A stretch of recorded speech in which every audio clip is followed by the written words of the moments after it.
I just finished the Destiny DLC, and this is hands down their best DLC. I'm not saying that because I'm running off hype and because it's new.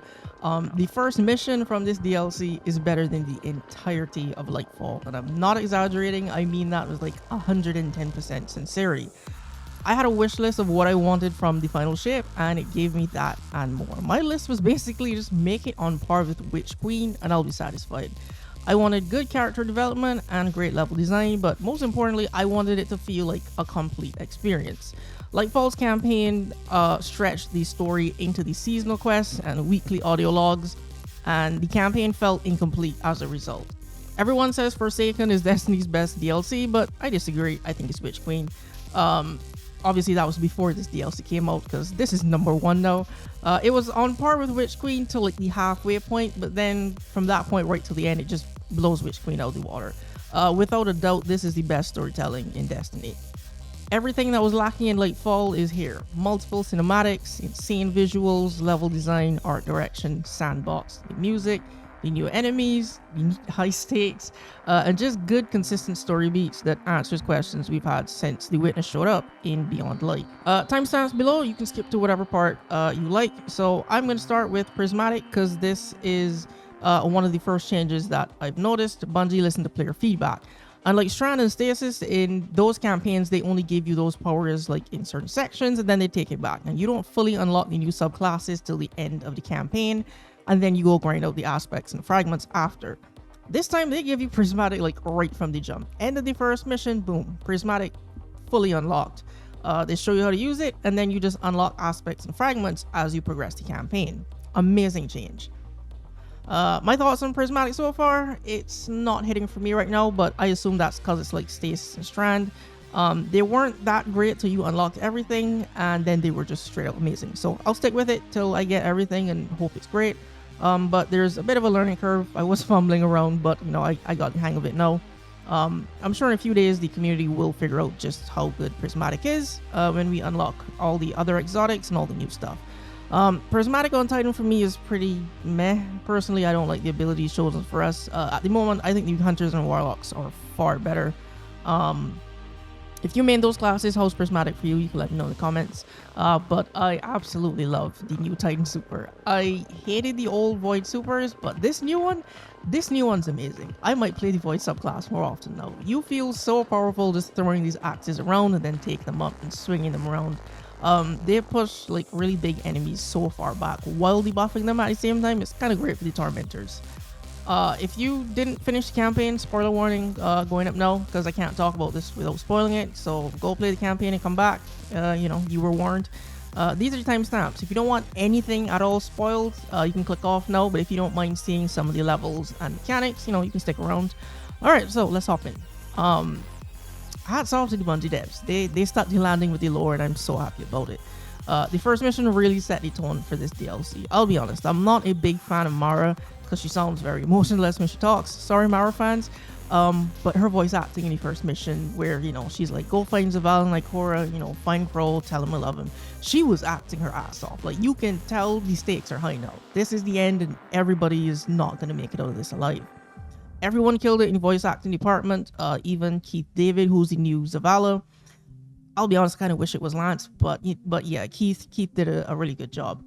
The reason this is their best DLC to me is because, yeah, the story is moving forward, but like thematically and level design and art direction wise, this DLC goes backwards and then comes forward. This is like a giant recap of the last 10 years of Destiny. From the first mission to the last, it goes through our time with the different eras in Destiny. From the passage entering the Traveler, you're passing the two plates where you fight the witches in the King's Fall raid, and that first encounter uses the mechanics from the Root of Nightmares raid. If you've never played some of the raids and dungeons, this DLC reuses those mechanics and also introduces some new ones. It's pretty cool and I love it. Then it's the tower from Destiny 1. We go through what feels like, you know, the Black Garden and earlier Destiny environments with all the foliage. The following sequence then touches on some of the horror elements from Shadowkeep with the Witness. When it first contacts you and shows you how it tries to sway Crow. Destiny does sci-fi horror so well. I really wish it would lean into that more often. I was just thinking to myself, this is amazing. Like, no level was just one theme. There was multiple biomes and types of environments per mission, and the levels were just long. They flowed great. Everything just felt effortlessly from one mission to the next. This mission structure is so much better. I don't ever want another fucking 54-step quest that stretches out over a month. They have to do further, well, if Destiny continues, they have to do all campaigns structured like this. It's also more engaging because there's a lot more puzzles and mechanics, not just go here and kill these enemies. So it was more challenging from that aspect. And speaking of new enemies, the new enemy type is no joke. They're called the Dread for a reason. Like, they can use Strand. I was being disoriented, pushed and pulled in every which direction. And there's so many tormentors in this campaign, and now many tormentors that can use stasis and lock you down. Yeah, it was definitely challenging. You have to fight them using Prismatic to take down their shields while solving the mechanics, which are from the Zavala the Disciple raid, where you're matching the correct icons. Which makes sense because it is pyramid themed, and that's kind of what the Witness does. So yeah, the DLC is definitely a real challenge, especially that final boss fight. Overall, from a visual and aesthetic standpoint, the campaign is like nothing short of incredible. Now we can get into the story and the reintroduction of Cayde. I joined Destiny during Beyond Light, where he's already dead, and then I went back and played the previous campaigns, where Aldrin kills him, so I have no real attachment to Cayde, like the large majority of the Destiny fanbase does. So in a sense, this was my introduction to Cayde, outside of hearing his voice lines in a few strikes. He's reckless and silly and funny, but here he's not what I was hoping for. Like, I wanted to meet the Cayde that everybody wouldn't shut up about, but here he's more mature, and in a sense he starts to mentor Crow, giving him advice about how to grieve for Amanda instead of being sad and moping around. Go be a strong hunter and make her proud instead. And not to take foolish risks like leaving his ghost behind, and to always wait for backup. Cayde really hammers home the point throughout the story that in his death, he's learned from his reckless living and is trying to teach that to Crow so he doesn't form the same habits. And even to the rest of the Fire team, talking about his death and them being angry and holding on to their grief for losing Amanda and him, and that they've got to learn to let it go and move on, which obviously Zavala Ikora didn't want to hear that after grieving for so long, and then unexpectedly being reunited with him. So again, this version of Cayde is not what I wanted at first, but I like him. Yeah, he had his funny one-liners, but I guess I like his maturity in the campaign and how he keeps everyone grounded and keeps the balance, basically. I fully expected him to die again at the end. Like, the mere fact that our ghost scanned him and said, oh, he's pure light like other ghosts, I was like, all right, yeah, he's not making out the Traveler. He's just here to guide them and keep them together for one last ride. And after he tells them to let him go and stop grieving, in his cutscene with Sundance, I was sure he was gonna die again. Like he says, he was at peace in the light, and when he was dead, he was with his ghosts, and being wished back to life ripped him from that serenity. So yeah, my prediction was by the end of this campaign or whatever, that final cutscene would have been Cayde was gonna die again by sacrificing himself. Like Sundance said in his vision, death would be the fate if he chose. I fully expect him to sacrifice himself to save Crow in that final cutscene, but he didn't. But he lived, and he's a vendor now, so I was wrong. Now, Zavala Ikora, I saw a meme of those alcoholic wolves, and it was accurate. Having to listen to their conversation over the comms was pretty uncomfortable, which again, I look at it as a good thing. Destiny's ability to take these characters we know and pull them out of their typical character archetype roles and the way they act and make them seem more human is something that I haven't seen since Season of the Haunted.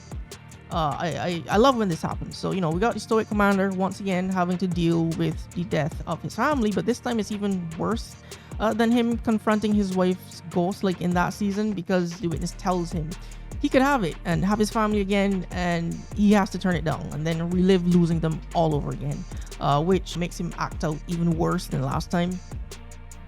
And the crazy part is, you can tell he's hurting because he's lashing out at everybody, but he's not exactly wrong in what he's saying. Ikora will lose him one day, and she has to come to terms with that, and it's even more of a real probability now that he's mortal and he lost his ghost. And he's kind of also right to tell Cayde to stay out of it, because he wasn't there when they had to deal with his death, and he was right to go after the statues because it was their only lead. And Ikora was doing reckless stuff last year when she let Eris turn into a hive god. and everything that happened in Season of the Witch. So Zavala was right every single time. It's just, I guess, the way he was saying those things that, probably hurt Ikora and Cayde, and his leaving his ghost and everybody behind without saying anything as a way to protect them, while, he went to go look for the statues. I guess he was wrong for doing that part. Speaking of Eris, I just gotta say, I'm a little sad she's not here. I love Eris. This campaign could have been cut in half if she was here, because she's so smart when it comes to figuring out weird shit. And with the darkness, so I think she would have figured out the statues, or at least understood they were trying to help from the very beginning. And lastly, the Witness. My opinion has changed on that too. I thought the Witness was kind of a lame final boss for like the longest time now, especially since I love villains. But they kept everything about the Witness a mystery up until this point. But in the DLC, the Witness talks to you multiple times. You see the tricks and the deception is pulling to persuade the Vanguard to join it. Then when they refuse, it just flips a switch and hits them where it hurts. With more visions, it kind of cut Cayde visions with the Traveler and kills Sundance in front of him again. And you can see the Vanguard just spiraling and at each other's throats as a result. Now at this point, I'm like, yeah, all right, I like this villain now. it's making its power known, and even in the final cutscene. It always sounds so calm and inquisitive, when it talks, but like it's full on angry, and you see the full display of power. It pauses the ship and then makes itself large enough and eclipses the sun, and yelling, "You don't deserve salvation." Keep moving!